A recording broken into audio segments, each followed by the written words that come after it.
going on, gang? Welcome back to Offer 3D. Today we're going to be talking about an exciting new product that I was sent from Siraya Tech, and it is a coating for your 3D prints called Aegis. Now, when I was looking over their technical data on their website, I noticed that you could paint this stuff onto TPU prints, and it got me thinking, can I paint this on TPU and then paint it with acrylics and still maintain the flexibility that the TPU offers without the paint chipping off? That's the experiment for today, and that's what we're going to dive into. So this is Aegis from Siraya Tech. Like previously stated, this is a coating for FDM prints. You could probably use it on resin as well, but resin prints are already pretty high in fidelity, so they only need a little bit of tweaking to get them perfect. But with FDM prints, you always have to contend with layer lines, and that's where this stuff comes in. Yes, TPU is notoriously hard to post-process, so that's another reason why I thought this product might be really cool to try out with TPU. And let's just say I had some really impressive results. Yes, it's TPU, printed in Polymaker TPU 95 High Flow. This is the perfect base for today's experiment. Also, this is 3D printed on my Prusa Mark 4S using the stock Prusament TPU profile, 0.4 millimeter nozzle and a 0.2 millimeter layer height.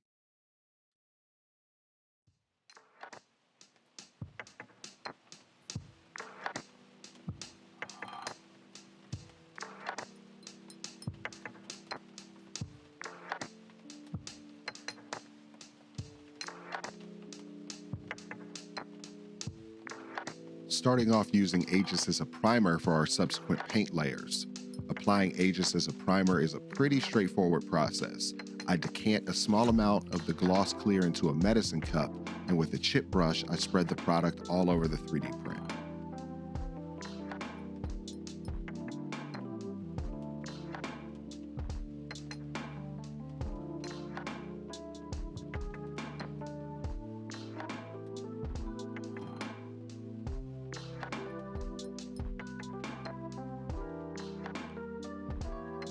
Keep the brush moving and try to avoid allowing the product from pooling or running.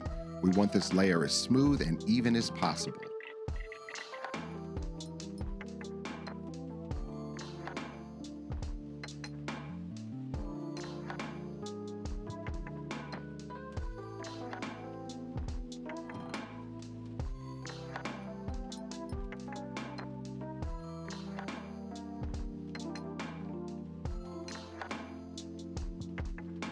I started to notice small air pockets with my first layer. Initially, I was painting it on against the layer lines, and I switched to painting it on with the layer lines, and those voids went away. It might have something to do with the 3D print not being watertight and the product needing time to really seep into those layers to lock it all in.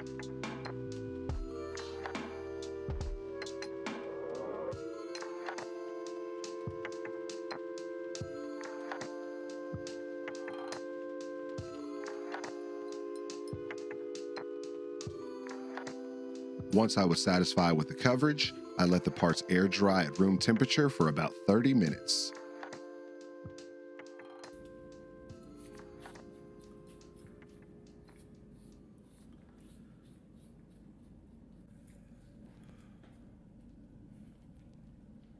Now that the parts are dry, I wanted to see how well the Aegis would hold up to a little abuse. I depressed the part and couldn't see any stress cracks or sign that the coating would come off. So, let's move on to paint. I mixed up some Tamiya dark yellow with a generic craft store burnt umber, and I'll be applying the paint with a 1.5 inch mop brush.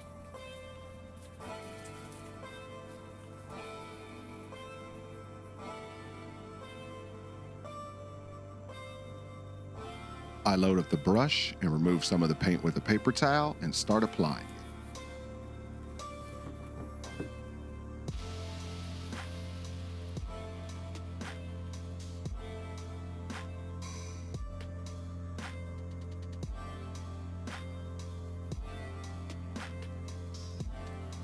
As the name suggests, the mop brush does well with the swirling motion, really getting the coverage I want on the part.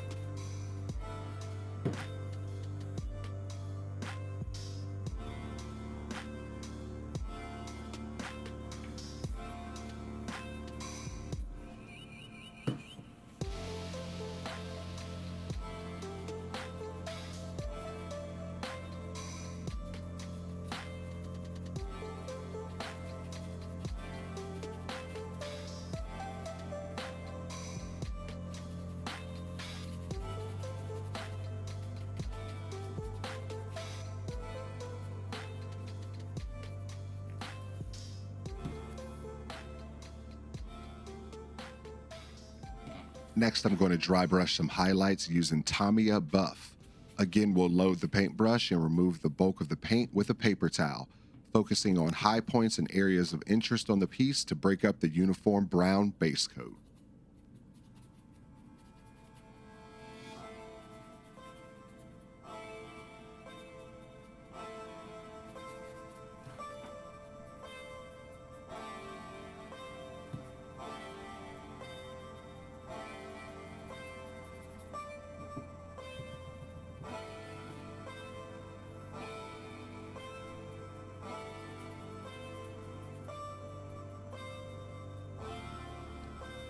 Look, I know that this is just a test piece, but I wanted to walk through the process as something that a cosplayer would do if they were going to use this exact method, you know? No point in leaving the work half finished and trying to convince you that you need this product, so I'm painting this as if it's going to be worn and used.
For the last little touch, I'll be dry brushing again with Vallejo Metal Color Aluminum.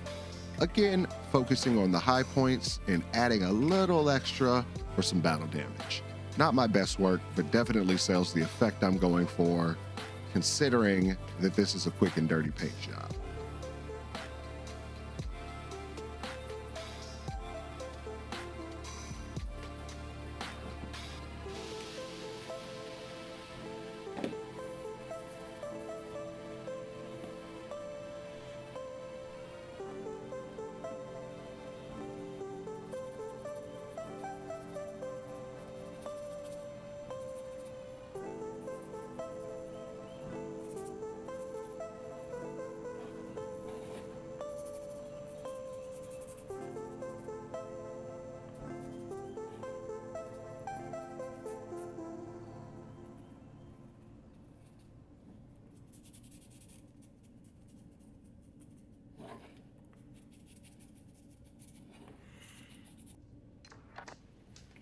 To seal the paint work, I mixed 1:1 Aegis matte and clear, which is gloss, together to make a satin finish. Like with the primer layer, I apply this across the part with a chip brush, again to be careful not to let it pool or sag in any areas.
So for full transparency, Siraya Tech did send me and a few other makers out there some bottles of their Aegis. This is the coating that I used on the 3D prints.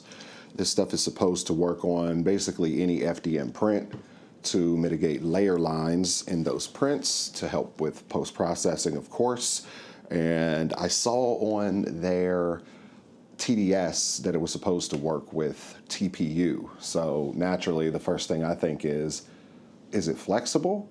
Can I paint this on and then paint a TPU piece, bend it, crinkle it, whatever, and it not chip the paint off? Well, as you saw from the experiment that we did, it did exactly that, and it performs super well. I don't know about the longevity of it, but I do know from my initial tests with this stuff that I'm pretty impressed. So just for some quick and dirty cosplay, 5-foot rule, like I can't get the paint to come off of here no matter how much I squeeze and bend it. And you saw in the footage that it was folded in on itself. Yeah, so really impressed with this stuff. Just a little bit of a final thought. I think that I need to try airbrushing it. It says that you can thin it out with water to airbrush it. So I wanted to give that a go to see if that would help mitigate more of the layer lines, because there are still layer lines that are present on the part, which is fine. I mean, you're just going to get that with 3D prints sometimes, especially when you don't have body filler and filler primer and things like that to throw on here. I know that there are products out there that people use for TPU to get rid of the layer lines, but I wanted to see how well this product would hold up on a TPU print. And with just acrylic paint, it looks fantastic. So I'm not mad at it. I suggest it. And if you're looking for a way to make flexible, more lightweight cosplay and something that you can paint with ease, man, this is the way to go. I think that you guys would be really happy with this. And I only put on, a little amount on the raw TPU and then the painted TPU. So I think that these bottles are going to end up going a long way. They're 500 grams, 1.1 pound. So about, half that of a full a spool of filament. But yeah, I think that Aegis from Siraya Tech is a W in my book. So check it out. I'll have a link in the description below for you to be able to pick some up from Amazon. And I'm working to see if I can get a link from them directly to their web store as well. So if you like this video, please consider hitting the like button, subscribing, and sharing this with anybody in your 3D printing circle. All right, I'll catch you guys in the next one. Peace.